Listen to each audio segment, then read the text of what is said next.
What is our last topic? Sir, hindi po natin na-discuss yung Taylor series.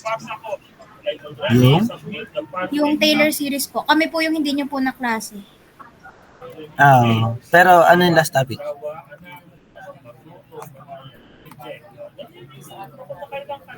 Yung problem 1 po. Problem 1. Ng truncation po ba yan? Yun ata sir. Okay, truncation pa lang.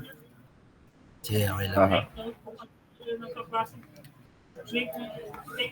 So yan, meron tayong truncation, approximation, and truncation error. Makiki-open nga doon ng mga camera ninyo. Sa 4 pa lang, sa 10 pa lang pinasa natin, si Trisha na nagpasa. O baka si Trisha na Makiki-open ng mga camera.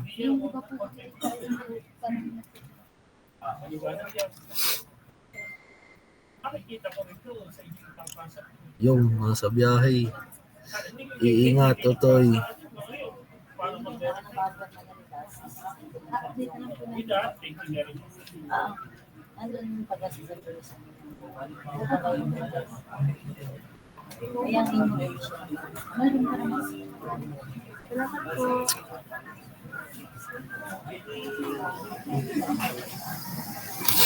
Okay.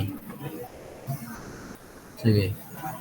So, next topic natin about dyan sa truncation error. Punta na tayo dun sa ating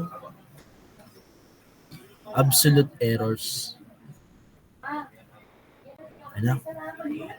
Absolute error po natin ay makukuha natin and it is related na po sa approximation. Yun po kasing mga true error as well as true percent relative error ay related po sa Wala pa ako. accuracy. Kay Julie daw pinalagay 1 year. Or how close is the data ng ating approximation, or yung approximation natin ay gaano kalapit sa true value. While naman dito sa ating absolute error, related dito sa approximation or by the precision of the data. Precision na yan ng data. Kumbaga, marami tayong approximation na ginawa. Marami tayong approximation na ginawa, and dapat yung ating approximation will be precise to each other. Precise sila. Magkakadikit sila. Yung inyo kasing data na makukuha sometimes, say for example, you have here this graph ng data. Umpisa, naging-ganyan muna. Ay, sorry. Hindi pala ako nakakapot. Ulit. Take two. Ay. Sorry. Take two tayo. Take two. Okay. So, again, last time, yung ating true error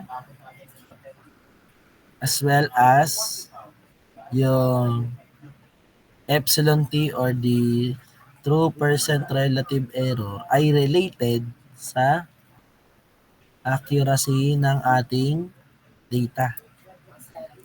Kung gaano kalayo o gaano kalapit ang ating data dun sa ating true value.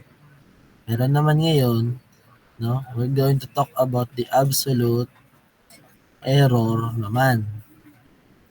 Absolute error and epsilon A or yung ating absolute percent relative error. Nabuin ko na to, absolute percent relative error. Si absolute percent relative error naman is related sa precision ng ating data. O kung gaano po ba magkalapit yung mga data natin ng approximation. Say for example, yung ating data ay ito. Okay?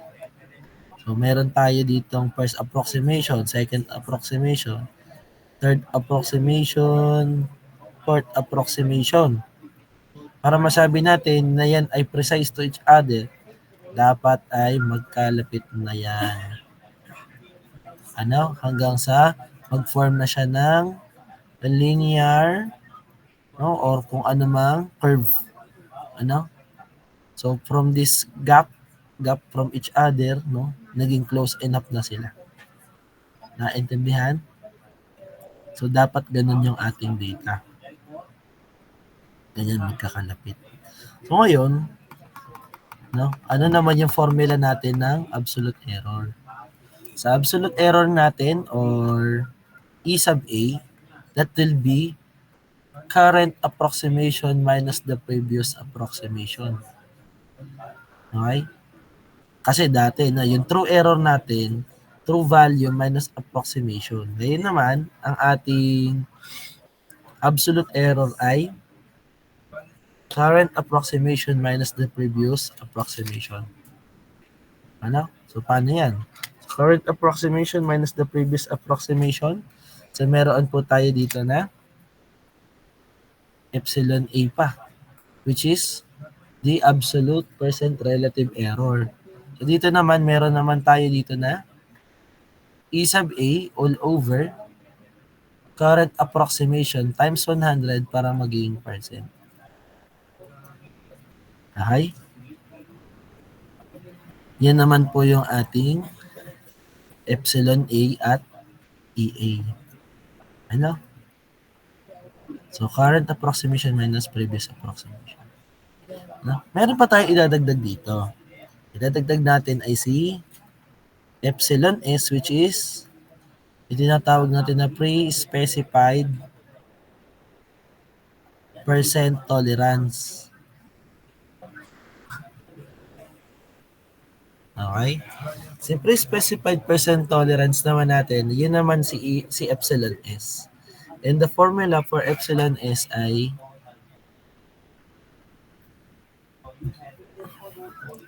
.5 times 10 raised to 2 minus n para maging percent. Where n is equivalent to the number of significant figures. Ano, yung number of significant figures natin ay related dun sa topic ng precision. Ano? So, kumbaga, dapat daw yung ating value ng n ay may at least n significant figures or n, no, or kung ano mang value. So, for example lang, may statement na at least 2 significant figures. O, di gagamitin ninyo the value of n equals to 2. 2, 3, di 3. Saan ginagamit yung tolerance na yan? Di ba kunyari, pag nagto-tolerance tayo sa measurement, ano? O, parang sa EE na lang. O kaya sa kahit sa mga measurement, machine theory, workshop theory, gano'n. No? Kunyari, ang exact natin na value or true value natin is 5 cm. Ang binigay lang na tolerance natin ay plus n na minus 0.2 cm. No? Therefore, ang allowable lang natin na range ng measurement ay from 4.8 cm up until 5.2 cm. Ano? Dapat ganyan. No? Pero dito sa pre-specified tolerance natin, sino yung kailangan pumasok dun sa tolerance? Ang kailangan pumasok sa tolerance natin ay yung epsilon A. Ano? So, we're going to have here a condition that we make good approximation. We make good approximation if the absolute value ng epsilon A is less than the epsilon S or the pre-specified percent tolerance. Lagi niyong tatandaan yan na ng absolute value ng epsilon A must be less than epsilon S. Para po masabi natin na good na yung ating approximation. Ano? And also, we can incorporate yung ating data galing sa true error and pre-specified sa ating true percent relative error. Ano? Ay, so para may sample tayo, tingnan natin tong problem na ito.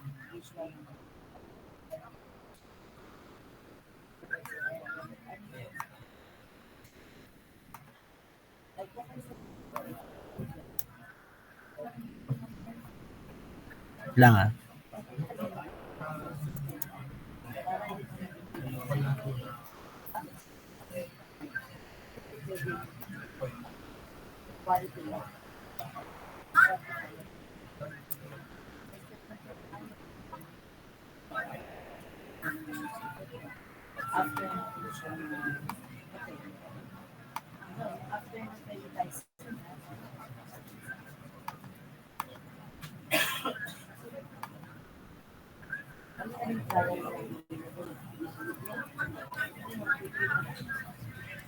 Kita po ba yung screen? Kita. Opo. Okay. So, yung nasa screen natin, yan po yung ating problem. Kung babasahin natin yung problem natin dito, sabi, functions can be represented by infinite series. So, for example, we have here the exponential function, e raised to x. Ano? And that infinite series is equivalent to yung ating given dito, which is 1 plus x over 1 factorial plus x squared over 2 factorial plus x cubed over 3 factorial up until x raised to n over n factorial. Ano? So, kailangan daw natin kuhanin yung true value ng ating e raised to 0.5. No? So, kailangan daw natin kuhanin yung ating e raised to 0.5. Find the value of the e raised to x or true value.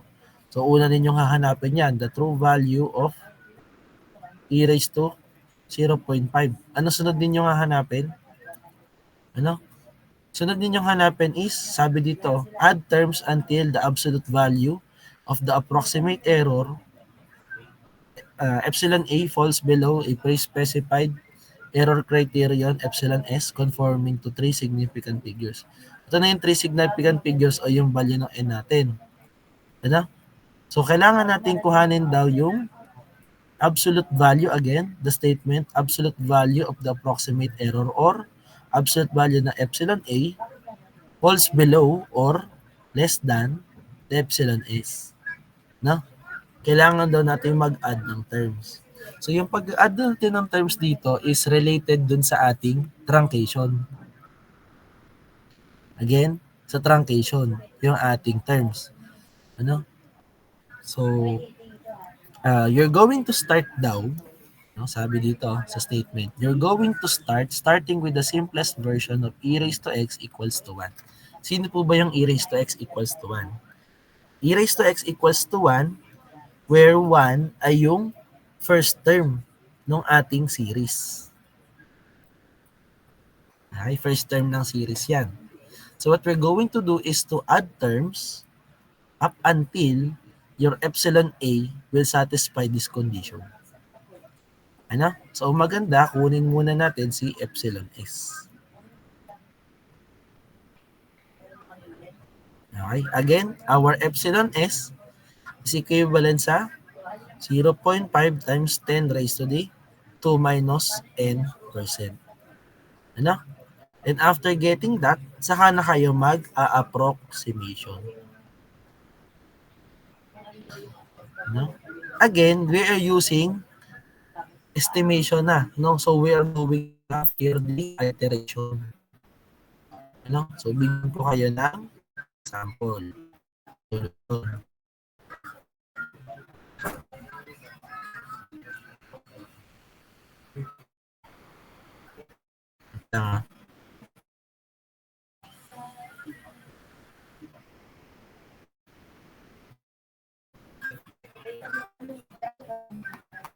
Nabubuksan niyo ba yung sa Google Classroom?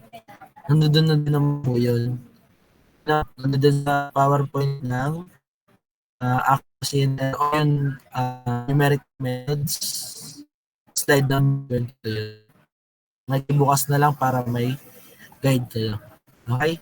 So dito, sabi natin, yung ating problem, so unang-una, solve for the true value of your e raised to 0.5. Ano? So, using calculator, makakita ba ng e raised to 0.5? Tama ba?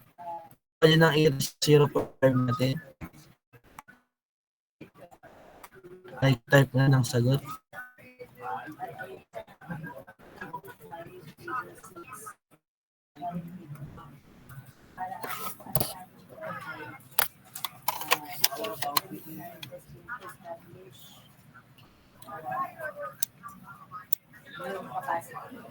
What is the true value ng e raised to 0.5?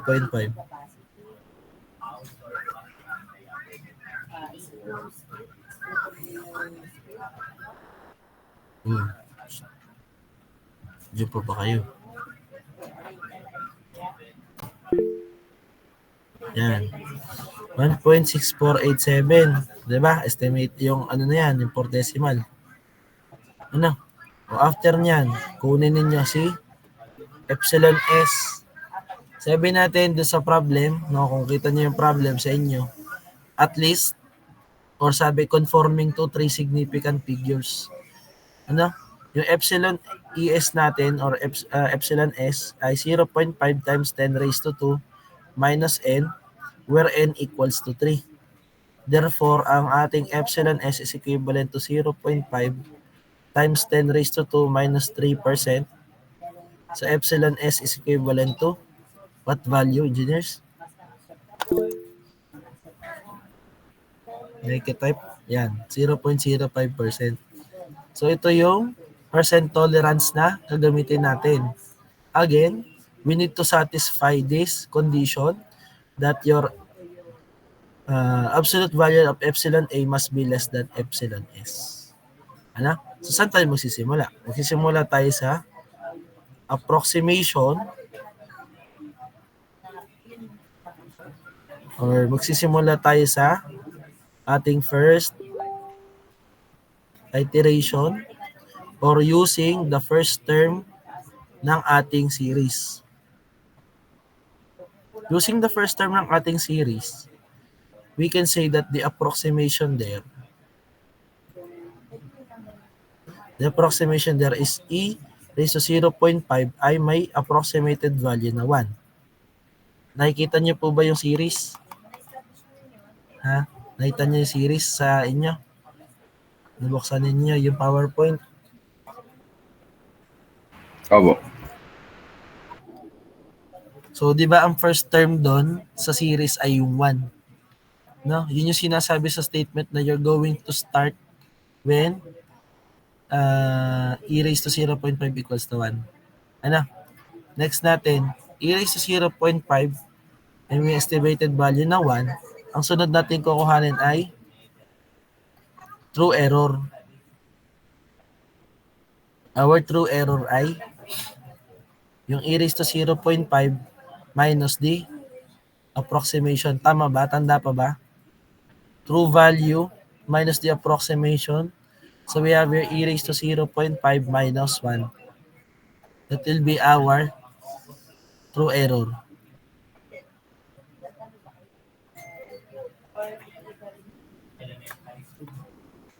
True error natin ay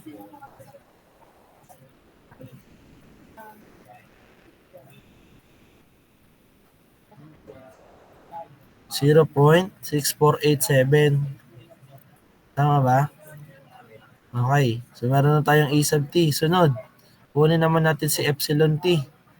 Para makuha si epsilon t, meron tayong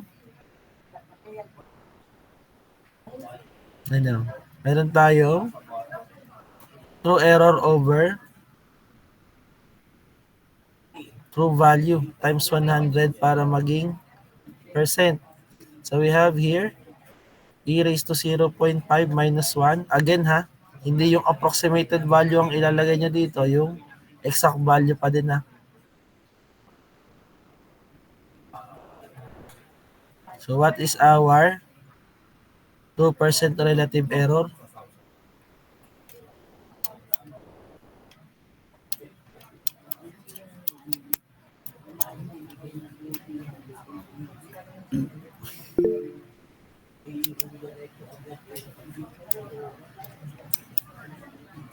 That is 39.3469.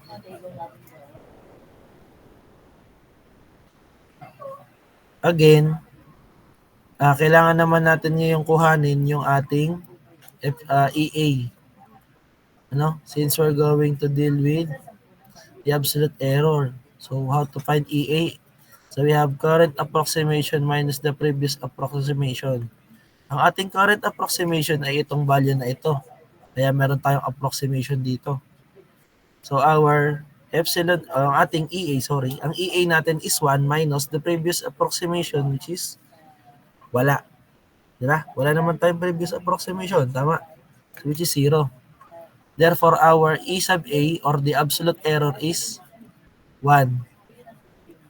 While our epsilon A is equivalent sa EA over the current approximation times 100 para maging percent. So that is 1 over 1 times 100. Therefore, epsilon A is equivalent sa 100%. Nasundan? May kirak na ako, nasundan pa.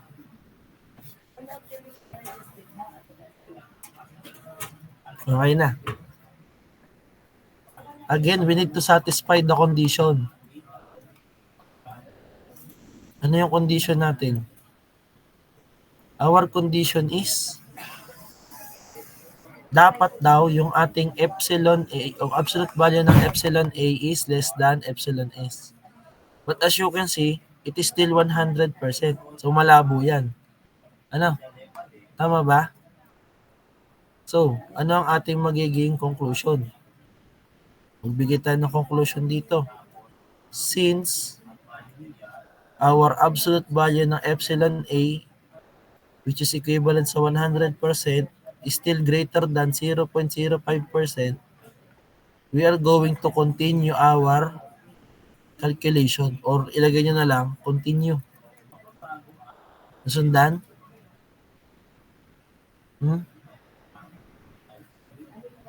Basta mas malaki pa ang ating epsilon A kaysa sa epsilon S, you are going to continue your calculation. So kung ligwak kayo sa second, sa first approximation, punta kayo sa second iteration. Ang ating second iteration ay gagamit na ng two terms of series. Okay? So, for our approximation, ano yung ating gagamitin na value? So, that will be e raised to 0.5. May approximated value na 1 plus, ano yung ating sunod na term? X over 1, which is 0.5 over 1. Or, this is 1.5. Nasundan? So kung nasundan na, kunin naman natin ngayon si epsilon, si ET natin or true error. So that is e raised to 0.5 minus the 1.5. Ano ang ating sagot? That is, pwede kayong magsalita na lang para hindi nyo na i-type. That is 0.1487. Tama ba? Opo. Next, kunin naman natin si epsilon t. Epsilon t natin ay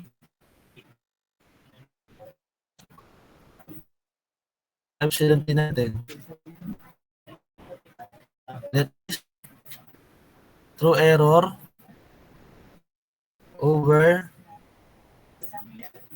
true value times 100 para maging percent. Ano ang ating true percent relative error? 9.0204% po. 9.0204%. Tama ba? Next natin, we get the EA. EA natin is current approximation minus the previous approximation. Current approximation is 2.5. The pre-approximation is ito 1. Na we have here 1.5 minus 1. So ating EA is equivalent to 0.5. Therefore, ang ating epsilon is equivalent po sa 0.5 over the approximation, which is 1.5 times 100%. What is our epsilon A? That is 33.33%. Conclusion natin since absolute value of epsilon A, which is equivalent to 33.33%, is still greater than 0.05%. We're going to continue our action. Tama ba? Opo. Continue sa third iteration na tayo or using 3 terms. So 3 terms na. So ang ating approximation ay anong ating approximation? That will be e raised to 0.5. Mayroong approximate value 1 plus 0.5 over 1 plus 0.5 raised to 2 over 2 factorial. Tama ba? Tama. So what is our approximated value?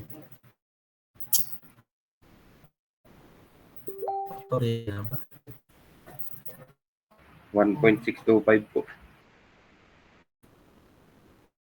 1.625. Oh, no approximation ko na noon. So that is e raised to 0.5 minus 1.625. Anong value?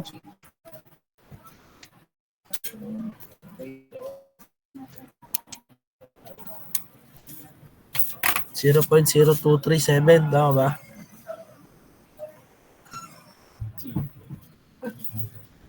How about the epsilon t? Parang walang pa.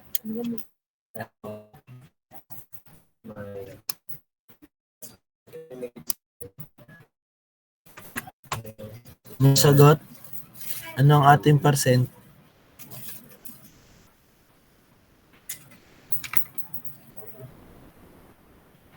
%1.4388% po.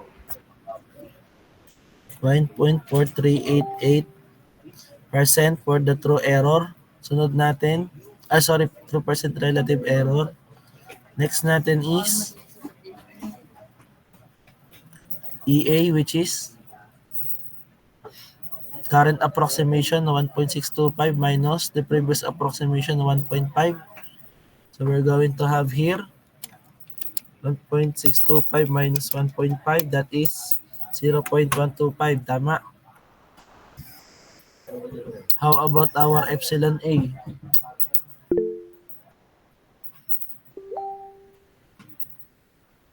Yes po. Sir, nawala po ata 10%. Ay, nawala. Sorry. Anong sunod? Anong sunod sa epsilon A? Anong epsilon A natin? 0.125 over 1.625 times 100. That is 7.6923. Tama ba? Tama. Tama po. So, since absolute value ng epsilon A is still equals to 7.6923%, which is greater than 0.05%, continue. Tama ba? So, continue nyo yan. Hindi ituloy nyo na ngayon. Ano? So, bibigyan ko kayo ng 15 minutes para i-continue hanggang ang ating absolute value ng epsilon A ay maging less than nasa 0.05. So, please continue the calculation. Makikihanap na nung ating last value. ng ating approximation. Okay po ba? Nasundan na yung gagawin? Opo. Ikira kung nasundan na. 4:15. So, okay na? Hello Opo. po. So, nakailang iteration tayo? 6 po. 6. Ano yung value? Yung pang-6 na po ba? Ano yung pang-6? 0.0157. Hindi. Ano yung approximation?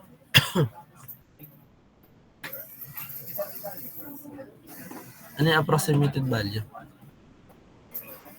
1.648697917 po. Ayan. Next natin. Ayan, parang yan. 1.6487. Ay, pare-parehas lang pala eh. No? Lapit na. Ano ang ating... Ito ang gagawin ninyo ha. Kagaya ng pagkuha na ng epsilon t, nung EA, tsaka ng epsilon s. Basta lumagpas na siya ng 0.0. Kunyari, nadagdagan na 0.00 na. Mag-scientific notation na kayo ha. Tapos ganito ang gagawin ninyo dyan. Okay, ganito ang gagawin ninyo. Magagawa kayo ng table. Ano? Magagawa kayo ng table. So, ilalagay nyo dito, number of terms. Sunod ninyo, na column is yung approximation. Third column natin is ET. Sunod natin is epsilon T. Sunod ay EA. Sunod ay epsilon A. Sa quiz, gagawa kayo ng table na ganyan. Ano? Tapos, kunyari, terms, no? Sa first iteration nyo kasi, isang term lang. Tama ba? Yung approximation ninyo is 1. Tapos, isulat nyo na yung other details. Gumamit na ng 2 terms, so ang approximation na dito is yung 1.5. Tama? Tapos, ng 3 terms, 1.625 na, so on and so forth. Kung naman yung data. And then, for dito, since aabot tayo ng 6, tapos dito 1.6487 na. Tama ba? Tapos dito, 4 decimal places pero naka scientific notation. Ha? Kasi nung ari pinapirma. Naintindihan po ba? Yan na ang inyong gagawin. No? Kung sakali man na mag-quiz. Bagong Okay? topic. Bagong Naintindihan? ano lang kayo ng PS1. Opo. Malawak po yung mga television. Okay na. Bagong content. So sige, pahinga muna kayo ng 5 minutes. Balik tayo ng 4:23 for the next topic. So, let us continue our discussion. And this is another topic for the accuracy and error, which is the Taylor series. Okay, again, na-introduce na natin si Taylor series. No? So, this is an infinite series representing a function. Ano?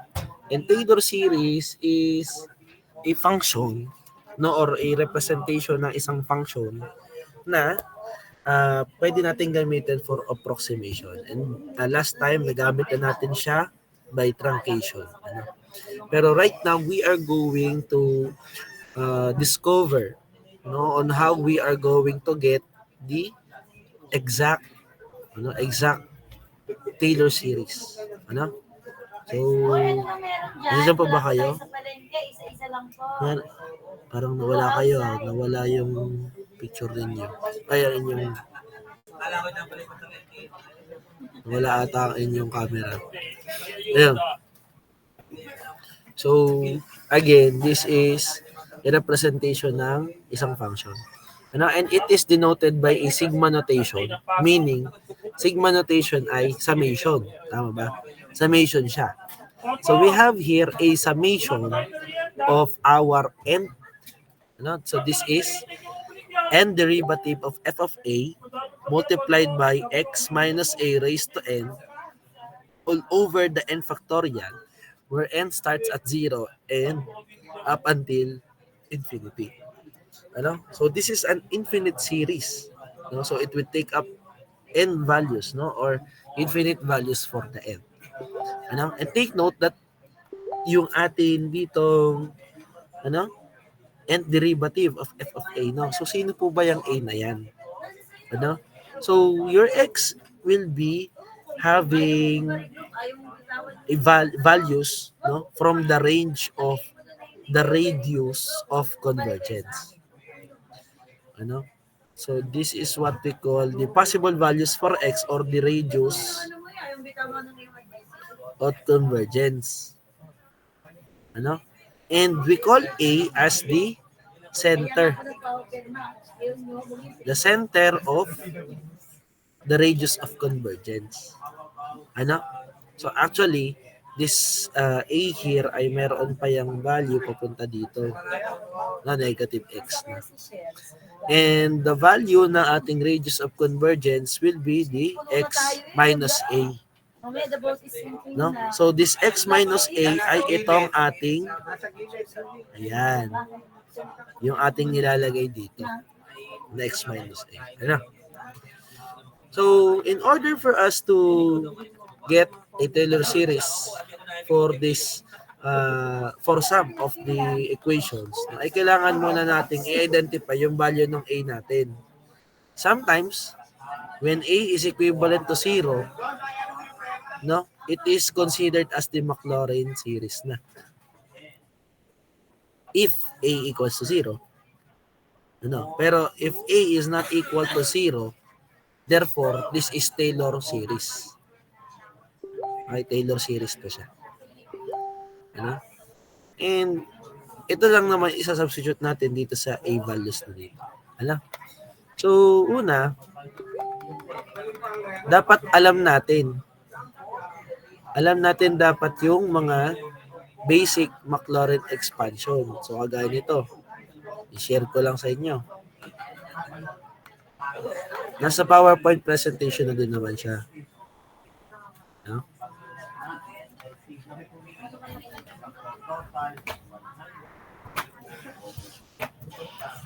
Ayan. Now, so as you can see, we have here some examples of basic Maclaurin expansion. Again, the value of A here is 0. So as you can see, you have here 1 over 1 minus x. So that is a rational expression or rational function. And it is represented by this summation here of x raised to n, where n starts at 0 and up until infinity. Ano? So, tingnan ninyo, no? Kung mag-substitute tayo ng n equals to 0, so that will be x raised to 0 or 1. When n equals to 1, we have here x raised to 1.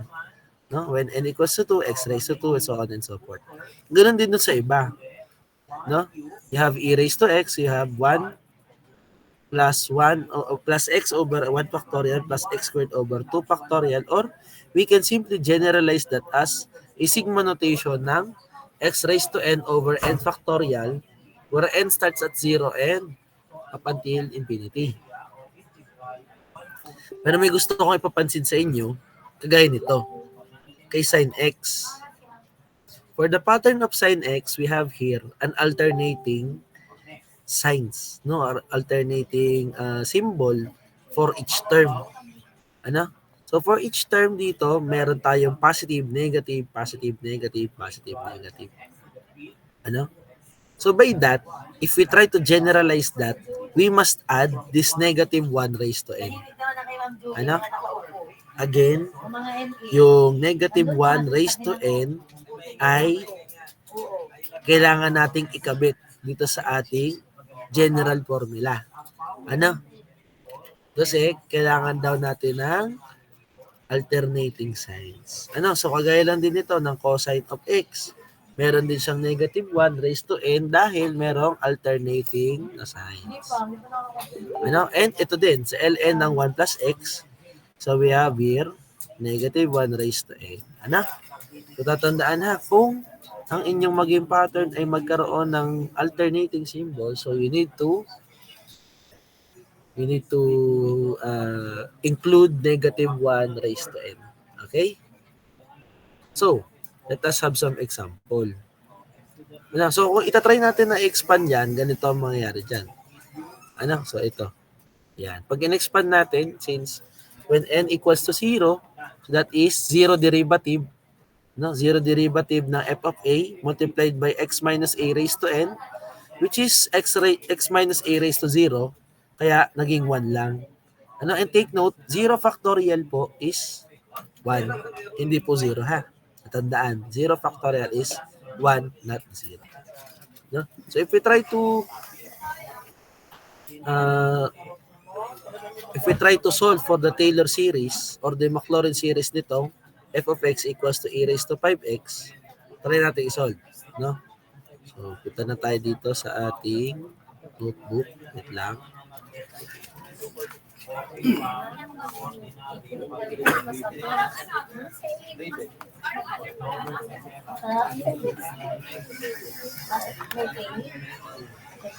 So, find the Maclaurin series of f of x equals to e raised to 5x. Unang-una sa lahat, dapat alam natin kung ano yung value ng a natin. And since Maclaurin series yan, automatically, the value of a is 0. Susundan? The value of a equals to 0. No? So, para makakuha tayo ng Maclaurin series, kailangan muna natin kuhanin yung ating derivatives of your function of x. Ano? So, anong derivative ng ating e raised to 5x? So, meron tayo dito 5 e raised to 5x. Kuhanin pa natin yung second derivative, that will be 5 squared e raised to 5x. Third derivative, 5 cubed e raised to x. Tama ba? And fourth derivative, that will be 5 raised to 4 e raised to 5x. Pero hindi natin kailangan yung derivatives ng f of x. Ang kailangan po natin is yung ating f of a and its derivatives. Di ba? Kailangan natin sa ating formula. Kasi, again, ito ang ating Taylor series. Kailangan po natin ito nung end derivative ng f of a. So, we have here f of a which is equivalent to 0. So, f of 0 is equivalent sa e raised to 5 times 0 which is equivalent sa 1. Tama ba? Our f prime of 0 naman, we have here 5 times e raised to 5 times 0 which is equivalent to 5. Susundan,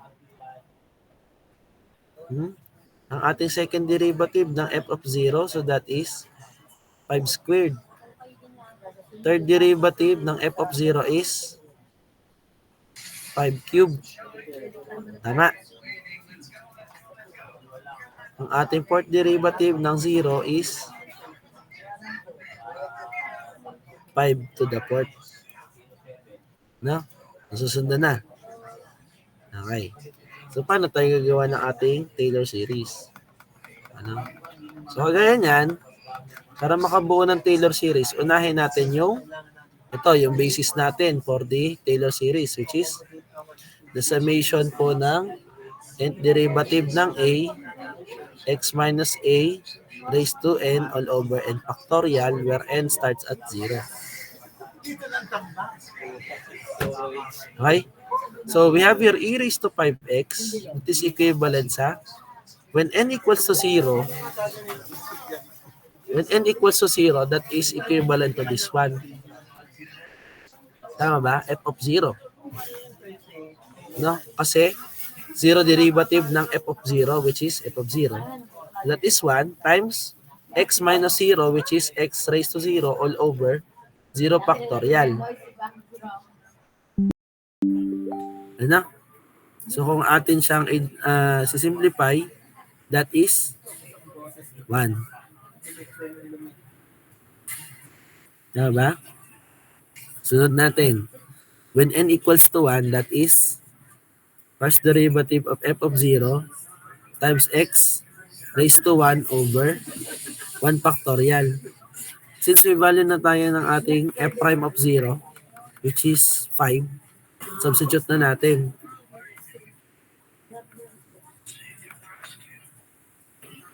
f prime of 0 is equivalent sa 5. And then you have here x raised to 1 all over the 1 factorial which is equivalent sa 1. So 5x na lang. Tama ba? Susunod pa ba? Sunod natin, when n equals to 2, that is 5 squared x squared over n factorial which is 2 factorial. Ano? Masusundan? Plus 5 cube x cube over 3 factorial plus 5 to the fourth x to the fourth 4 factorial plus so on and so forth. Ano? So atin to i-generalize into a problem or i-generalize natin to sa ating equation ng Taylor series. So that is e raised to 5x is equivalent sa summation po ng anong napapansin ninyo? You have 5 na increasing ang exponent. Tama ba? Nag-i-increase yung exponent ng 5. So 5 raised to n na yan. How about x natin? Nag-i-increase din ba ang ating exponent? Tama? So x raised to n. How about the denominator? Kung ano man yung kanyang exponent dito, yun din yung kanyang n. So that will be n factorial. Okay? So, i-generalize natin n equals to 0 up until infinity. So, ito po ang ating general equation or the Taylor series for e raised to 5x when a equals to 0. Okay? So, ganyan po tayo gumawa ng ating Bayad ka? Taylor series.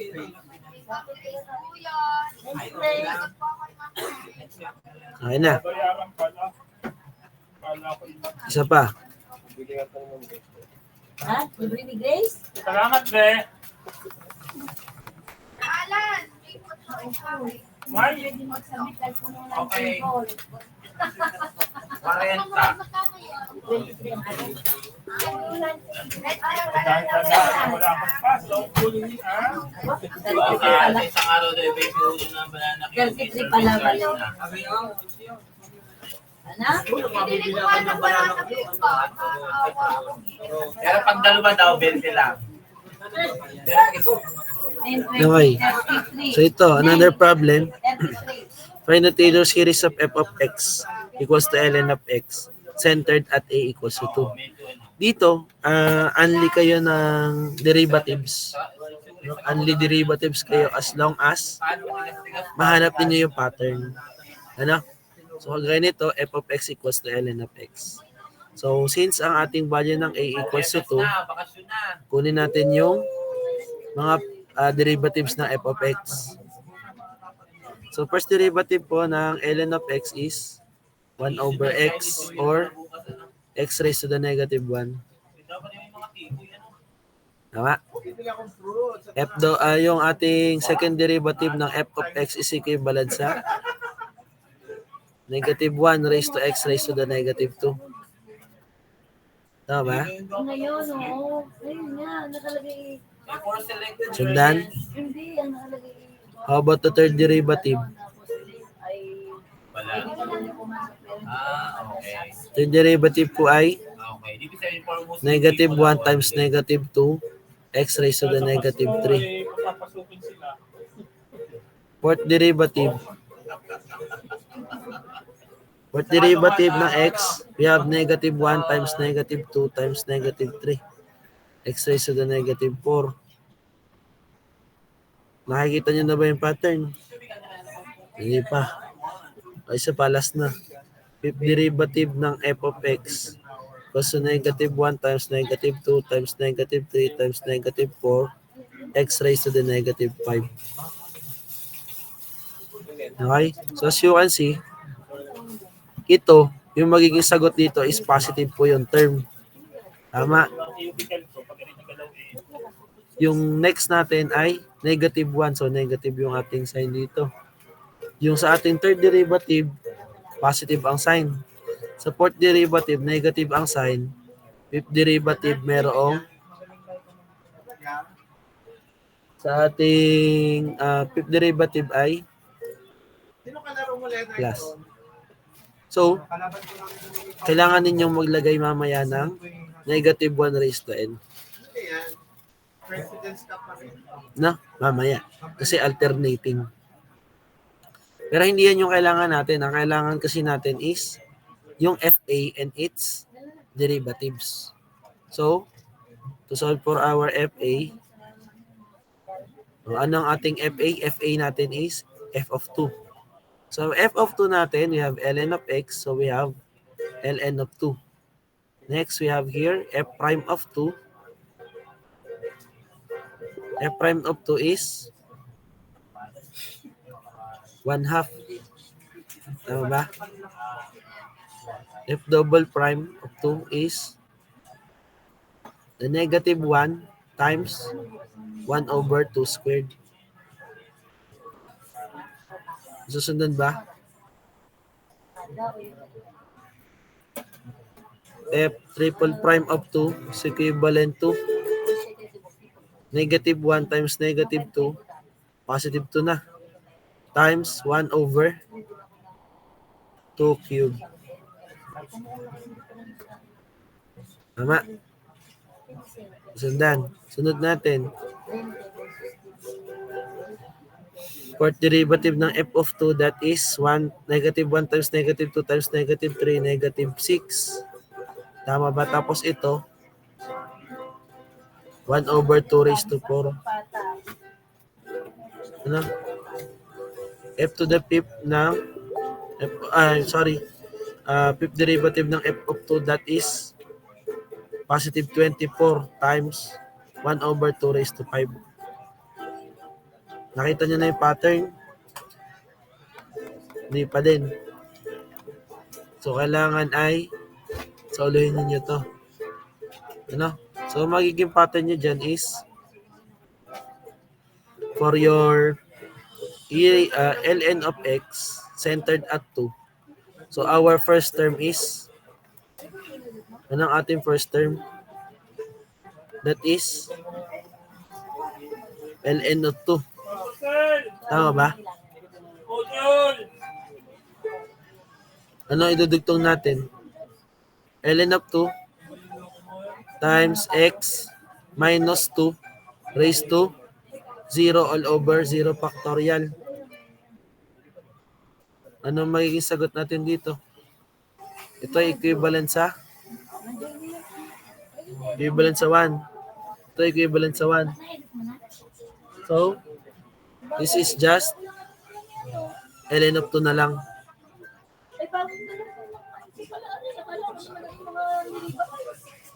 Sundan. Sunod natin. When n equals to 1, so ito yun, f prime of 2. So we have here plus positive 1/2.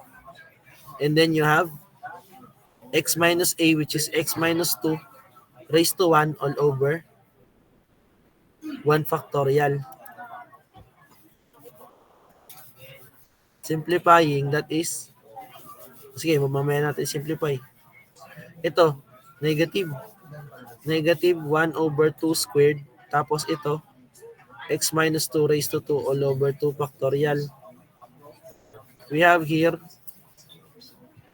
plus 2 times 1 over 2 third. Ito, x minus 2 raised to 3 all over 3 factorial. Sunod, minus 6 times 1 over 2 raised to 4 times x minus 2 raised to 4 all over 4 factorial. Last natin na hinanap na term. So, plus 24 1 over 2 raised to 5 x minus 2 raised to 5 all over 5 factorial plus ellipsis. Ano? Plus ellipsis. So, i-generalize natin yan. Again, yung ln of 2 kasi, hindi na natin yan isasama. Hindi na natin isasama si ln of 2y because it is a logarithmic function. Yung iba nating function ay ano na lang, rational. Rational na lang yung ating function dito. No, so ibubukod natin si ln of 2. No? Ibubukod natin si ln of 2 plus so since ln of 2 is n equals to 0 at hindi na natin siya isasama sa summation. So mag-i-start na kayo ng summation dito. N equals to 1 goes to infinity. Tama? Kaya pa ba? Ako sa inyo, aaralin ko na to. Ano? Wala. Kailangan ninyo to. Ano? Summation ng anong function natin sa summation? Kung titingnan natin, ito. Unahin natin yung alternating ang signs. Kung alternating na ang signs niyan, sabi ko nga, magdalagay kayo ng negative 1 raised to n. But for this next term, if n equals to 1, so we have negative 1 raised to n, pero ito positive. Tama ba? So, mali. Mali yung mangyayari. No, when n equals to 1, ito magiging negative 1. Dapat ito positive. So, this negative 1 must be raised to negative 1 raised to n minus 1. Sunod natin na term. Meron tayo dito na increasing po yung 1 over 2 raised to n. Tama ba? So we can also apply that. Divide natin to ng 2 raised to n. Tama ba? Ano pa? Itong dito sa ibaba, tumataas ang factorial, tama ba?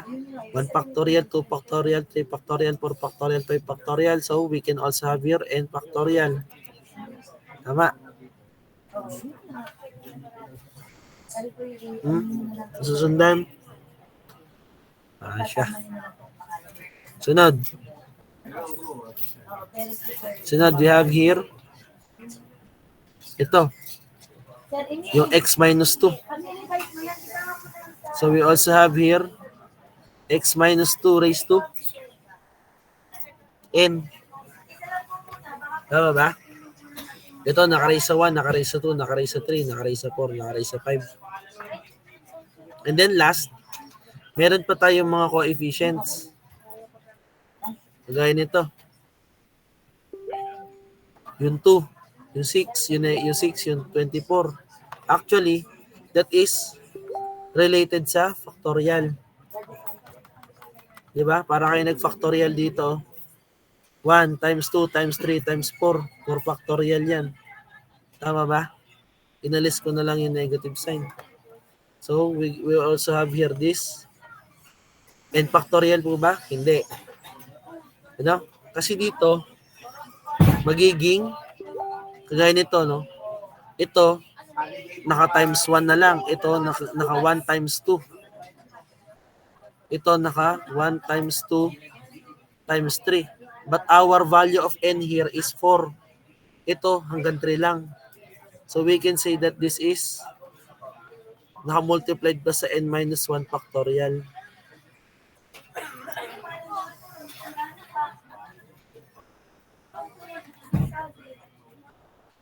Ano?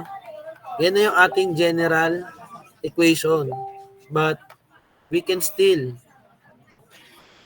resolve this. Ano? So, for example, yung n minus 1 factorial natin is 4 factorial. Tapos yung n natin sa baba is 5 factorial. Now, if we try to rewrite this, 4 factorial over 4 factorial times 5. Tama ba? Ganyan yung pag-expand natin ng 5 factorial. Ano? So, pwede natin tong i-cancel. Matitira ay 1 over 5. Ulit pa. Nyari 3 factorial over 4 factorial. So, we have here 3 factorial over 3 factorial times 4. Diba? Ganyan yan. Pag in-expand yung 4 factorial. So we can cancel this. Magkakaroon tayo ng 1 over 4. No? We can generalize this as kung ano man yung value nito, ang natitira is na nagiging 1 over n na lang. Tama po ba? Gaya nito. Yung n, yung ito ay 4 factorial, nangyayari 1 over n na lang or 1 over 4. Therefore, simplifying daw pala n minus 1 factorial over n factorial is also similar sa n minus 1 factorial over n minus 1 factorial times n. Cancel, matitira is 1 over n na lang. So with these terms here, pwede pa natin silang isimplify. Sisimplify pa natin sila as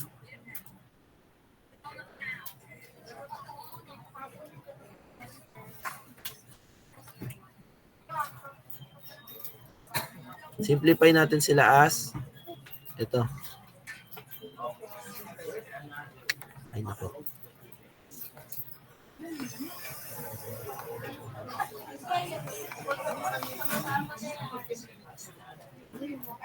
Yung ating ln of x is equivalent sa ln of 2 plus the summation po ng negative 1 raised to n minus 1 times x minus 2 raised to n all over n times 2 raised to n, and then n starts at 1, ends with infinity.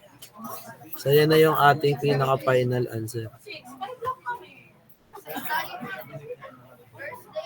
Ano? Yan yung pinaka-final answer natin. Okay? So siguro hanggang dyan na lang muna tayo ngayon. Ano? At alam ko kayo ay pagod na din. Ano? So, medyo mahirap talaga si Taylor series, but you must need to familiarize yourself sa pagkuha ng mga pattern. Ano? So, try ninyong manood ng mga videos pa sa Taylor series. Okay? So, may tanong po ba kayo? Next meeting natin ay online pa rin tayo, no? And then week number 5 will be our quiz number 1. Okay? So, okay na. So, class dismissed na po tayo. Thank you po sa inyo.